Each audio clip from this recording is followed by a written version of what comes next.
ఒకసారి ఇప్పుడు చూసుకుంటే కొంతమంది ఏమన్నారంటే ధ్యానం అంటే బయట చూసినప్పుడు ధ్యానం ఎక్కువగా చేయడం వల్ల మనిషికి అనేది కొంచెం అతీత శక్తులను వస్తాయి, నేచురల్ పవర్స్ వస్తాయని ఒక అది నిజం అంటారు. అందరికి ఉన్నాయి, అవి న్యాచురల్ పవర్స్ ఉన్నాయి మనకి. మనకి దాని ఏమైనా ఇన్ట్యూషన్ ఉంటాం మనం కదా. నీకు ఇన్ట్యూషన్ చెప్తుంటుందా లేదా? అప్పుడప్పుడు ఒకసారి రైట్కి పోవాలా, రైట్కి లెఫ్ట్కి పోవాలా అని కన్ఫ్యూజన్ వస్తుంది లైఫ్ లో.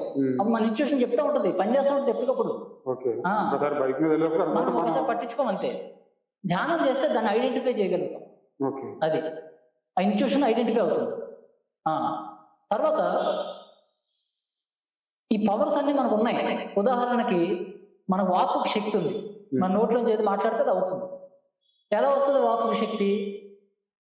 మౌన సాధన నుంచి వాక్కు శక్తి వస్తుంది. మౌన సాధన అసలు మౌన సాధన అంటే ఏ విధంగా చేయాలి? మౌనంగా ఉండాలి అంతే. ఒక 24 గంటలు మౌన దీక్ష చేయాలి. మౌన సాధన అంటే అదే.